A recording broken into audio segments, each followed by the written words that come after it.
আমার নেতাকে আপনারা দালাল বলেছিলেন, এখন আব্বাস সিদ্দিকীর কথা কিন্তু পদে পদে মিলে যাচ্ছে।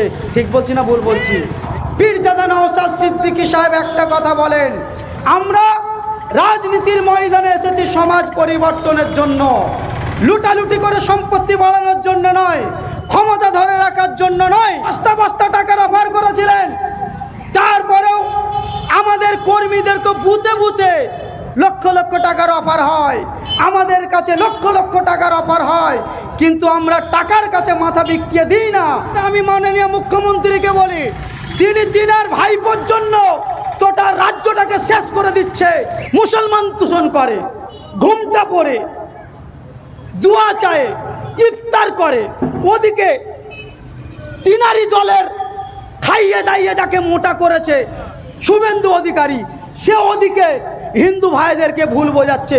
এদের দুজনের ভুল বোঝানোতে আমরা সাধারণ মানুষ, আমার দেশ, আমার রাজ্য অনেকটাই কিন্তু ক্ষতিগ্রস্ত হচ্ছে। নতুন করে বলার কিছু নাই। বর্তমান পশ্চিমবাংলার মাননীয় সরকার তিনার মূর্খ কিছু ক্রিমিনাল গুন্ডা বাহিনীদের অত্যাচারে সাধারণ মানুষ সংবিধান মেনে, সংবিধানকে সামনে রেখে গণতন্ত্র অধিকারে তারা তাদের কাজ করতে পারে না।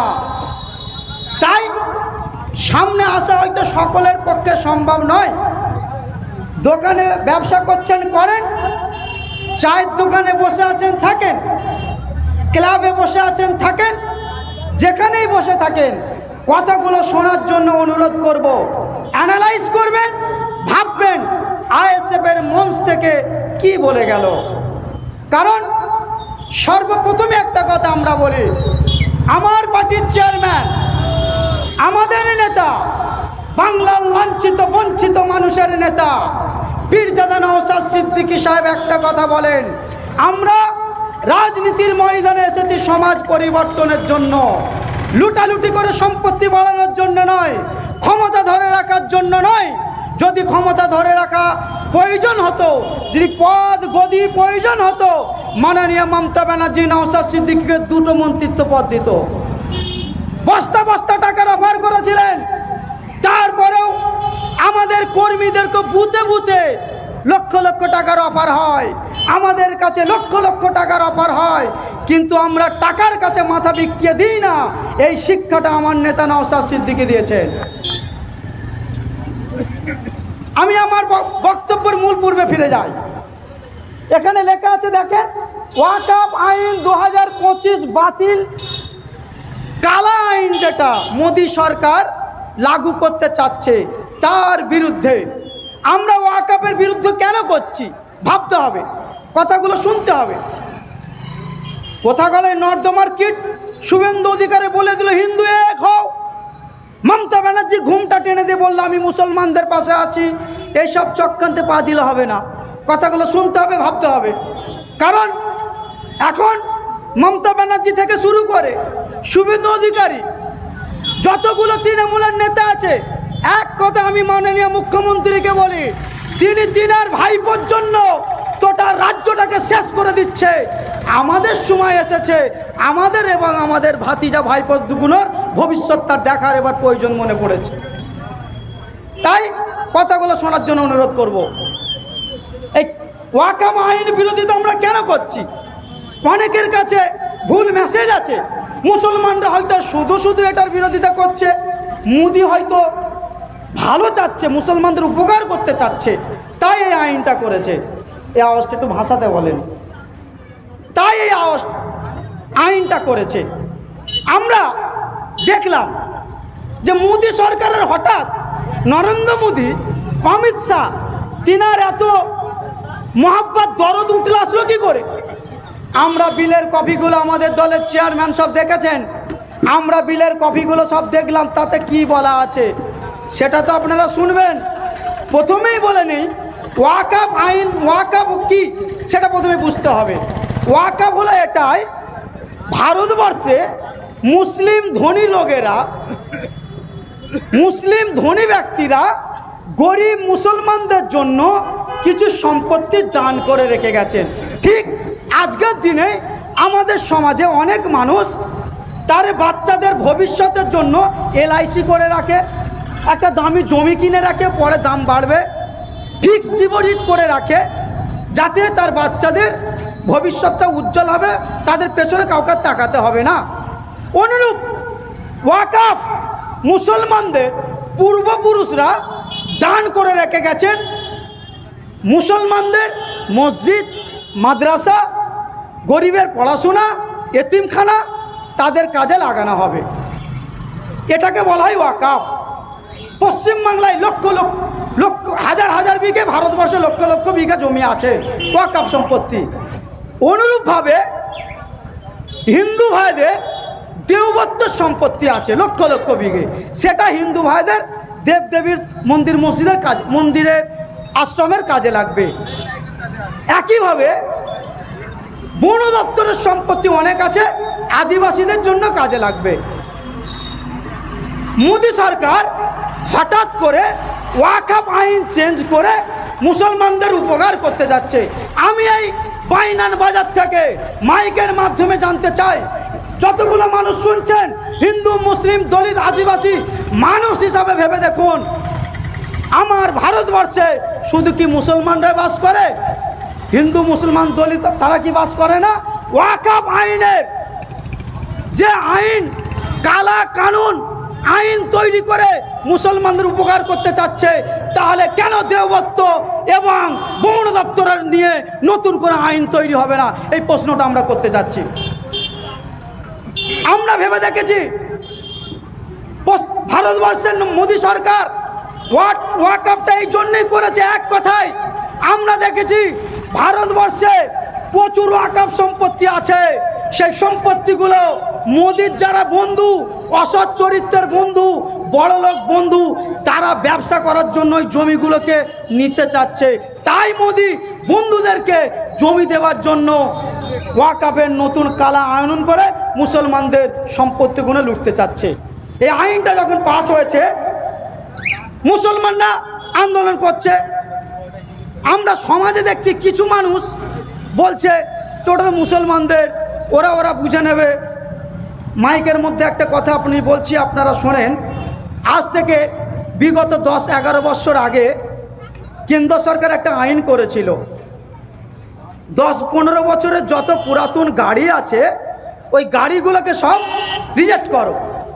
সেই সময় লরির ড্রাইভার, বাসের মালিক, ট্যাক্সির মালিক, মারুতির মালিক, এক কথায় যতজনের 4 চাকা গাড়ি আছে সবাই রাস্তায় আন্দোলন করতে নামলো যে এত গাড়ি নষ্ট হয়ে যাবে, আমাদের অনেক ক্ষতি হয়ে যাবে। আন্দোলনটা এত বড় হতে লাগলো, সরকার ঘাবড়ে গেল যে আন্দোলনটা এত বড় হচ্ছে, আমার গদিটা থাকবে না। সেই সময় সরকার কি করলেন, আইনটাকে একটুখানি ঘুরিয়ে দিল, যে আইনটা পাস করা হয়েছে কেবলমাত্র 10-12 বছরের পুরাতন লরিগুলো ব্যান্ড হবে, বাস, 4 চাকা, মারুতি, প্রাইভেট কারগুলো ব্যান্ড হবে না।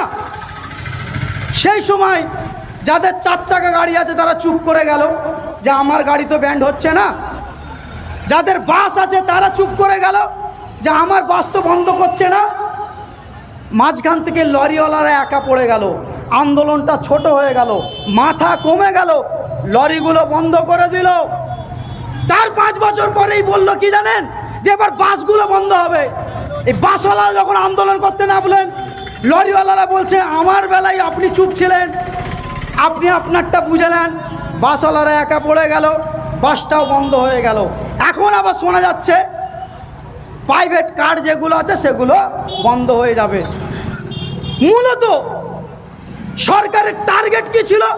পুরাতন গাড়িগুলোকে ব্যান্ড করা, মাঝখানে ভেদাভেদ তৈরি করে দিয়ে আস্তে আস্তে সে তার টার্গেটটা পূরণ করলো। অনুরূপ মাননীয় মোদী সরকার, নরেন্দ্র মোদী, অমিত শাহ, সে কিন্তু মুসলমানদের ক্ষতি করতে চাচ্ছে না, ও মুসলমানদের ক্ষতি করতে চাচ্ছে না। ওয়াকফটা নিয়ে মূল ইস্যু নয়। মোদী সরকার হচ্ছে গরিবের দুশ্মন, দেশের দুশ্মন। ফলো করে দেখবেন, আপনারা তো খবর রাখেন না, আজ থেকে 10-12 বছর আগে আদিবাসী ভাইদের হাজার হাজার বিঘে সম্পত্তি চলে গেছে। এবার ধরেছে আমাদের ওয়াকফ, এরপর দেওবত্তির সম্পত্তির হাত দেবে। তাই আপনাদের কাছে আমার অনুরোধ, নিজেদের মধ্যে দলাদলি করবেন না। মোদী সরকার গরিবের দুশ্মন, দেশের দুশ্মন, ভারতের দুশ্মন। তাই আমাদের ভারতবাসীকে ঐক্যবদ্ধ হয়ে একে দেশ থেকে তুচ্ছ করতে হবে। এটাই আমাদের আন্দোলন থাকবে। এবার হঠাৎ করে এই বিলটা পাশ হওয়ার পর সারা ভারতবর্ষে সাথে সাথে আমার রাজ্যেও আন্দোলন শুরু হয়েছে। রাজ্যে ওয়াকফের বিরুদ্ধে আন্দোলন শুরু হয়েছে। আমরা পশ্চিমবঙ্গ থেকে কি আন্দোলন করছি ভাই? মোদি হাঁটাও, আইনটা তো মোদি সরকার করেছে। মোদি হাঁটাও, অমিত শাহ হাঁটাও, এই স্লোগান চলছে।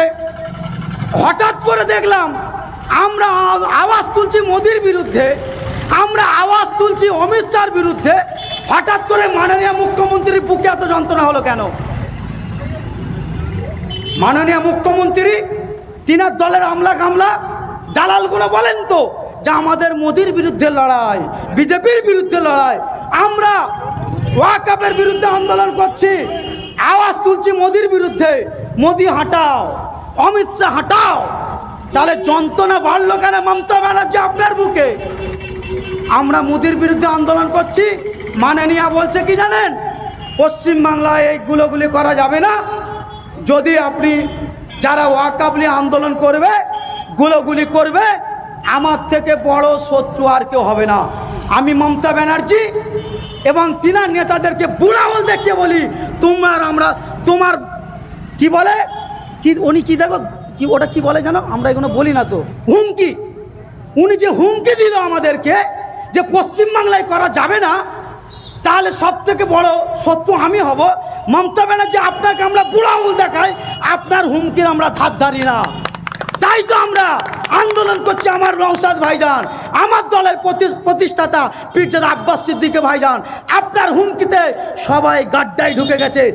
একমাত্র ভারতবর্ষের বীর পুরুষ, ভারত মায়ের বীর সন্তান, দুই সন্তান পীরজাদা আব্বাস সিদ্দিকী, পীরজাদা নওশাদ সিদ্দিকী এই কালা কানুনের বিরুদ্ধে আন্দোলন সারা রাজ্যে করে যাচ্ছে। ঠিক বলছি তো? মাঝখানে একটা কথা বলি, কারণ শুনতে হবে। অনেক অনেক বলে চলে যায়, বাস্তবটা কি জানতে হবে। আজ থেকে 2016 সাল, প্রায় 10 বছর আগে, আপনাদের হয়তো অনেকের মনে পড়ছে, 10 বছর আগে আমার পার্টির প্রতিষ্ঠাতা পীরজাদা আব্বাস সিদ্দিকী সাহেব, আপনারা প্রত্যেকেই জানেন, জানার কথা, তিনি ওই সময় বলেছিলেন এই বাংলার মানুষ, এই ভারতবর্ষের মানুষ, বাংলার গরিব আদিবাসী দলিত মুসলিম সম্প্রদায়ের মানুষ, পশ্চিম বাংলার আকাশে কালো একটা মেঘ দেখা দিয়েছে। এই মমতা ব্যানার্জি ঘোমটা পরে বিসমিল্লাহ বলে ইফতারে গিয়ে বিনা রোজা রেখে, রোজা রাখে না, বিনা রোজাতে ইফতারে গিয়ে ইফতার করে এ তোমাদেরকে এমন জায়গায় নিয়ে চলে যাচ্ছে, তোমরা কিন্তু বড় বিপদে পড়ে যাবে। আব্বাস সিদ্দিকী সাহেব বলেছিল, সেই সময় এক প্লেট বিরিয়ানি খেয়ে ভোট দিয়ে 500 টাকার লোভে আমার নেতাকে আপনারা দালাল বলেছিলেন। এখন আব্বাস সিদ্দিকীর কথা কিন্তু পদে পদে মিলে যাচ্ছে। ঠিক বলছি না ভুল বলছি? মিলে দেখুন, মিলে যাচ্ছে। মমতা ব্যানার্জি সর্বসময় মুসলমান দূষণ করে, ঘুমটা পড়ে দোয়া চায়, ইফতার করে। ওদিকে তিনারি দলের খাইয়ে দাইয়ে যাকে মোটা করেছে শুভেন্দু অধিকারী, সে ওদিকে হিন্দু ভাইদেরকে ভুল বোঝাচ্ছে। এদের দুজনের ভুল বোঝানোতে আমরা সাধারণ মানুষ, আমার দেশ, আমার রাজ্য অনেকটাই কিন্তু ক্ষতিগ্রস্ত হচ্ছে। তাই আপনাদেরকে অনুরোধ করব, এদের দ্বিচারিতা থেকে আপনারা সরে আসেন, বোঝার চেষ্টা করুন যে ওয়াকফের কথাটা আমি বললাম, ওয়াকফের মধ্যে এমন এমন জিনিস তৈরি করা আছে যেটা আমার ভারতবর্ষের সংবিধান বিরোধী, যেটা আমার দেশ বিরোধী। তাই আপনারা ঠান্ডা মাথায় নিজের এলাকায়, এই ওয়াকফের আন্দোলন হিন্দু মুসলমান আন্দোলন নয়, এই আন্দোলন হচ্ছে দেশ বাঁচানোর আন্দোলন, এই আন্দোলন সংবিধান বাঁচানোর আন্দোলন, এই আন্দোলন গণতন্ত্র বাঁচানোর আন্দোলন। তাই দেশ বাঁচানোর জন্য আমাদেরকে ঐক্যবদ্ধ হতে হবে।